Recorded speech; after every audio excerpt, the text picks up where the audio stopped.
Nandamuri Balakrishna hat trick కి break వేసేలా ఈసారి హిందూపురంలో భారీ ప్రయత్నాలే జరిగాయా అంటే అవునని పోలింగ్ అనంతరం అంచనాలు బయటికి వస్తున్నాయి. హిందూపురం సీట్ నందమూరి వంశానికి కంచుకోట. అక్కడ సీనియర్ ఎన్టీఆర్ 3 సార్లు, హరికృష్ణ ఒకసారి, బాలయ్య 2 సార్లు ఎమ్మెల్యేగా పనిచేశారు. ఈసారి కూడా బాలయ్య గెలుపు ఖాయమనే అంచనాలు ఉన్నాయి. అయితే బాలయ్యను కట్టడి చేయడానికి వైసీపీ చాలా ప్రయత్నాలు చేస్తుంది. దాంతో బాలయ్యకు గట్టి పోటీ ఎదురైందని టాక్. అందులో భాగంగా వైసీపీ బీసీ సామాజిక వర్గానికి చెందిన మహిళలను బరిలోకి దించింది. దీపికాను అభ్యర్థిగా ప్రకటించడం వెనుక బీసీ కార్డుతో హిందూపురంలో భారీ విజయాన్ని అందుకోవాలని, మరోవైపు సీనియర్ మంత్రి పెద్దిరెడ్డి రామచంద్రారెడ్డి హిందూపురం మొత్తం ఎన్నికలను పర్యవేక్షించారు. ఆయన సారథ్యంలోనే మార్పులు చేర్పులు అన్నీ జరిగాయి. ఆయన ప్రతిష్టగా తీసుకొని హిందూపురంలో శ్రేణులు అన్నింటినీ నడిపించారు.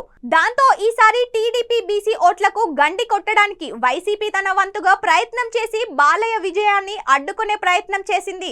అయితే దానికి తోడు అన్నట్లుగా కాకినాడకు చెందిన పరిపూర్ణానంద స్వామీజీ ఇండిపెండెంట్ గా హిందూపురం నుంచి పోటీ చేయడం, ఆయన గత 3 ఏళ్లుగా హిందూపురంలో మకం వేసి మరీ గ్రౌండ్ వర్క్ చేయిస్తున్నారు. బీజేపీ టీడీపీ పొత్తుల్లో భాగంగా హిందూపురం ఎంపీ టికెట్ తనకే వస్తుందని ఆశించారు, కానీ అది దక్కలేదు. దాంతో ఆయన సొంతంగా పోటీకి దిగారు. దాంతో టీడీపీకి పడే ఓసీ ఓట్లు స్వామీజీ తన వైపునకు తిప్పుకున్నారు అని తెలుస్తుంది.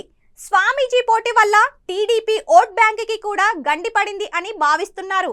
స్వామీజీ పోటీ చేయకపోతే ఆ ఓట్లన్నీ గంపగుత్తగా టీడీపీకే పడుండేవి. అదే విధంగా టీడీపీకి చెందిన కొంతమంది సానుభూతి పరులు కూడా స్వామి వైపు మొగ్గు చూపారని టీడీపీలో వినిపిస్తున్నమాట.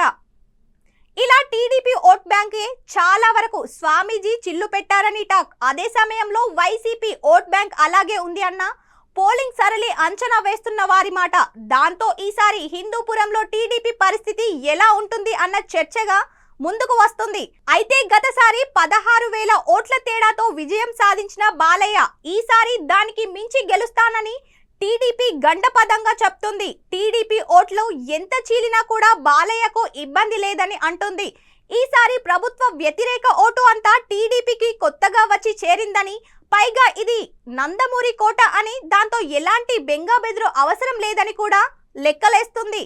అయితే వైసీపీ వారు ఆశలు ఎలా ఉన్నాయంటే స్వామీజీ ఓట్ల చీలిక వల్ల బాలయ్య విజయావకాశాలు దెబ్బతింటాయని, దాంతో తమ విజయం ఖాయమని అంటున్నారు. మరి జూన్ 4న వచ్చే ఫలితాన్ని ఏం చెప్తుందో చూడాలి. అదే సమయంలో స్వామీజీ మొదటిసారి పోటీ చేస్తూ ఎంత మేరకు ఓట్లు సాధిస్తారు అన్నది కూడా చూడాల్సి ఉంది.